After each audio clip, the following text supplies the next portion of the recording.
1.5 साल के अंतराल के बाद करतारपुर साहिब कॉरिडोर अब फिर से खुल गया है। साथियों, गुरु नानक जी ने कहा है, बीच दुनिया सेवी कमाइए त दरगिही बेसन पाइए। यानी संसार में सेवा का मार्ग अपनाने से ही जीवन सफल होता है।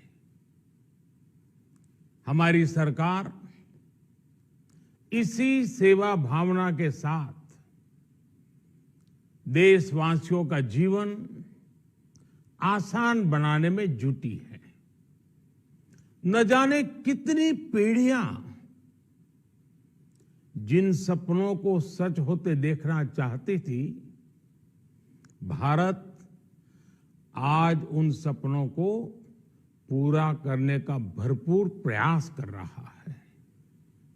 साथियों, अपने 5 दशक के सार्वजनिक जीवन में मैंने किसानों की परेशानियों को, उनकी चुनौतियों को बहुत करीब से देखा है, महसूस किया है। इसलिए जब देश ने मुझे 2014 में प्रधानमंत्री के रूप में सेवा का अवसर दिया, तो हमने कृषि विकास, किसान कल्याण को सर्वोच्च प्राथमिकता दी।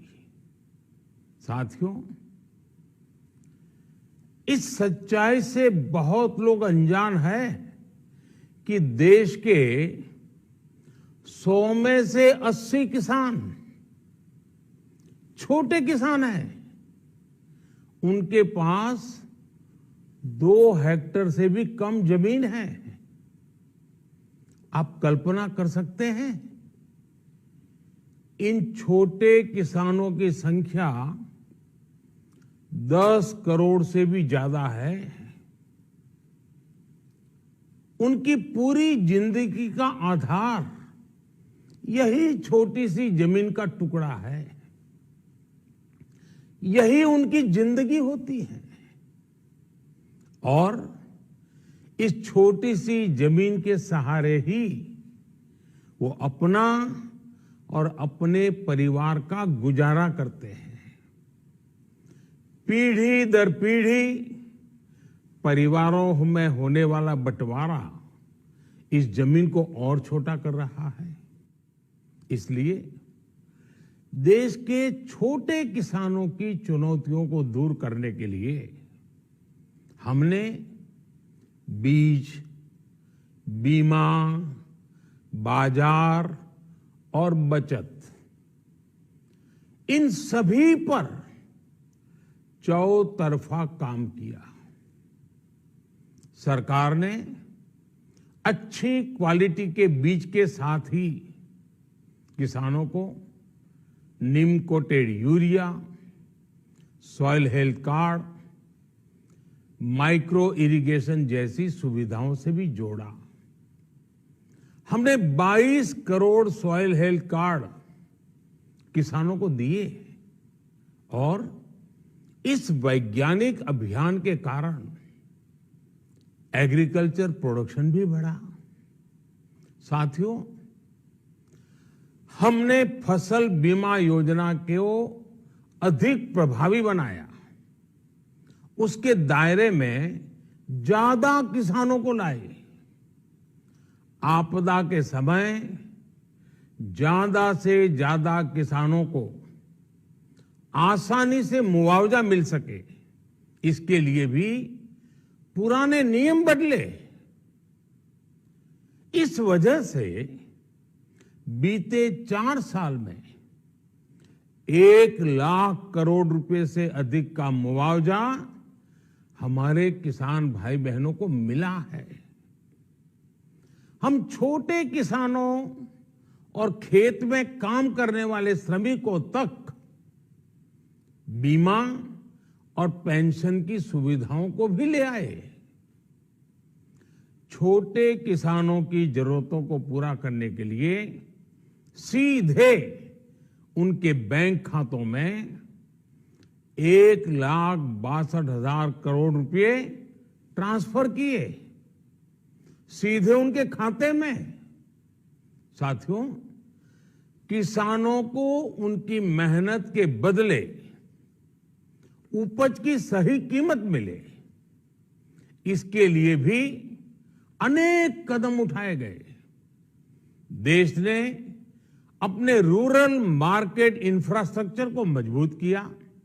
हमने एमएसपी तो बढ़ाई ही, साथ ही साथ रिकॉर्ड सरकारी खरीद केंद्र भी बनाए। हमारी सरकार द्वारा की गई उपज की खरीद ने पिछले कई दशकों के रिकॉर्ड तोड़ दिए हैं। देश की 1,000 से ज्यादा मंडियों को ई नाम योजना से जोड़कर हमने किसानों को कहीं पर भी अपनी उपज बेचने का एक प्लेटफॉर्म दिया और इसके साथ ही देश भर की कृषि मंडियों के आधुनिकीकरण पर भी हमने करोड़ों रुपए खर्च किए। साथियों, आज केंद्र सरकार का कृषि बजट पहले के मुकाबले 5 गुना बढ़ गया है। हर वर्ष 1.25 लाख करोड़ रुपए से अधिक कृषि पर खर्च किए जा रहे हैं। 1 लाख करोड़ रुपए के एग्रीकल्चर इंफ्रास्ट्रक्चर फंड के माध्यम से गांव और खेत के नजदीक भंडारण, इसकी व्यवस्था, कृषि उपकरण जैसी अनेक सुविधाओं का विस्तार, ये सारी बातें तेजी से हो रही है। छोटे किसानों की ताकत बढ़ाने के लिए 10,000 एफपीओ किसान उत्पादक संगठन बनाने का अभियान भी जारी है। इस पर भी करीब 7,000 करोड़ रुपए खर्च किए जा रहे हैं। माइक्रो इरिगेशन फंड के आवंटन को भी 2 गुना करके 10,000 करोड़ रुपए कर दिया गया है। हमने क्रॉप लोन भी 2 गुना कर दिया, तो इस वर्ष 16 लाख करोड़ रुपए हो जाएगा। अब पशुपालकों को मछली पालन से जुड़े हमारे किसानों को भी किसान क्रेडिट कार्ड का लाभ मिलना शुरू हो गया है। यानी हमारी सरकार किसानों के हित में हर संभव कदम उठा रही है, लगातार एक के बाद एक नए कदम उठाती जा रही है। किसानों की आर्थिक स्थिति सुधरे, उनकी सामाजिक स्थिति मजबूत हो, इसके लिए पूरी ईमानदारी से काम कर रही है। साथियों, किसानों की स्थिति को सुधारने की इसी महाअभियान में देश में 3 कृषि कानून लाए गए थे। मकसद ये था कि देश के किसानों को, खासकर छोटे किसानों को और ताकत मिले, उन्हें अपनी उपज की सही कीमत और उपज बेचने के लिए ज्यादा से ज्यादा विकल्प मिले। बरसों से ये मांग देश के किसान, देश के कृषि विशेषज्ञ, देश के कृषि अर्थशास्त्री, देश के किसान संगठन लगातार कर रहे थे। पहले भी कई सरकारों ने इस पर मंथन भी किया था।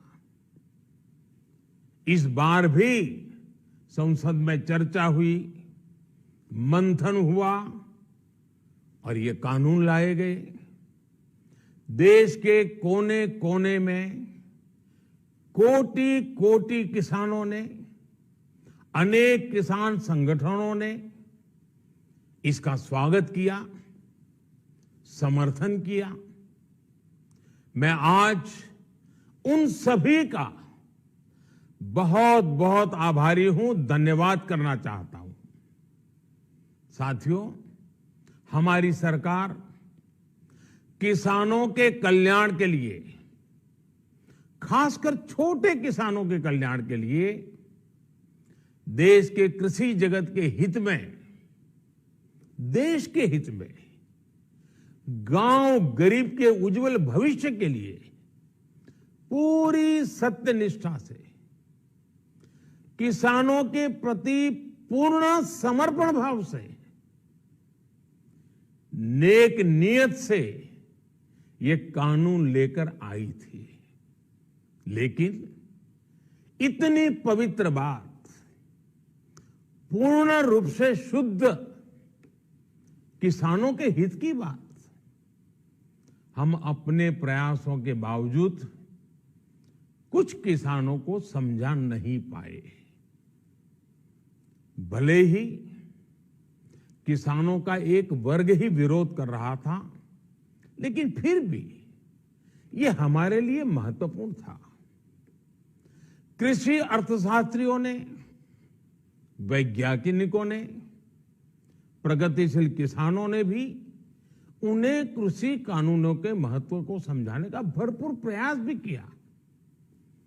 हम पूरी विनम्रता से, खुले मन से उन्हें समझाते रहे। अनेक माध्यमों से व्यक्तिगत और सामूहिक बातचीत भी लगातार होती रही। हमने किसानों की बातों को, उनके तर्क को समझने में भी कोई कोर कसर बाकी नहीं छोड़ी। कानून के जिन प्रावधानों पर उन्हें ऐतराज था, सरकार उन्हें बदलने के लिए भी तैयार हो गई।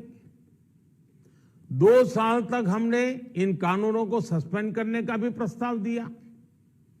इसी दौरान ये विषय माननीय सर्वोच्च न्यायालय के पास भी चला गया।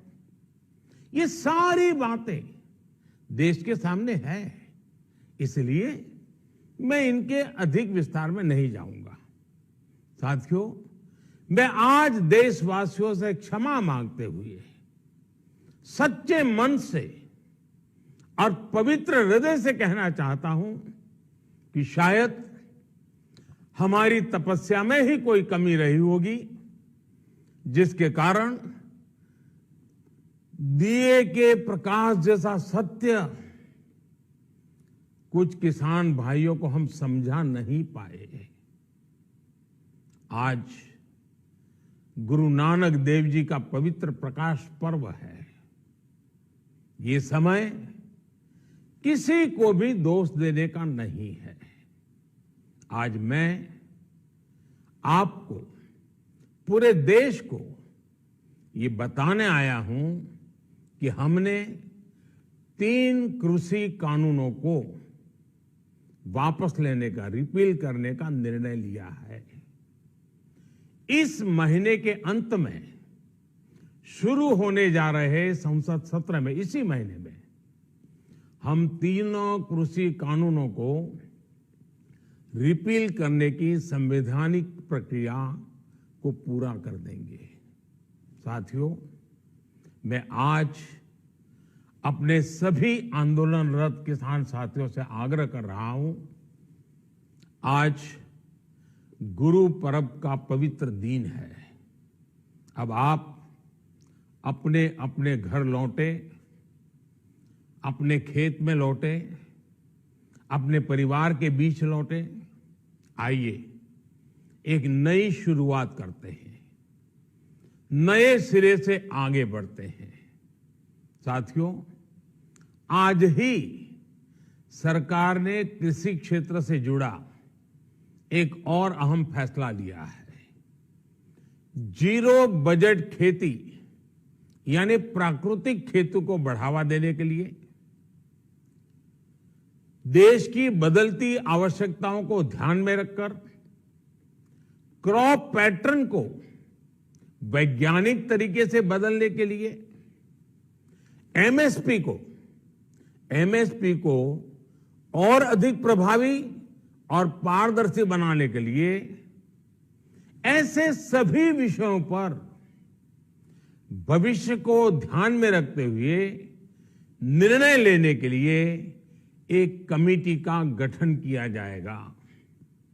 इस कमेटी में केंद्र सरकार, राज्य सरकारों के प्रतिनिधि होंगे, किसान होंगे, कृषि वैज्ञानिक होंगे, कृषि अर्थशास्त्री होंगे। साथियों, हमारी सरकार किसानों के हित में काम करती रही है और आगे भी करती रहेगी। मैं गुरु गोविंद सिंह जी की भावना में अपनी बात समाप्त करूंगा। देहि शिवावर मोहे इहे, शुभ कर्मन ते कबहू न टरो। हे देवी, मुझे ये वर दीजिए कि मैं शुभ कर्म करने से कभी पीछे ना हटूं। जो किया किसानों के लिए किया, जो कर रहा हूं देश के लिए कर रहा हूं। आप सभी के आशीर्वाद से मैंने मेहनत में पहले भी कोई कमी नहीं की थी।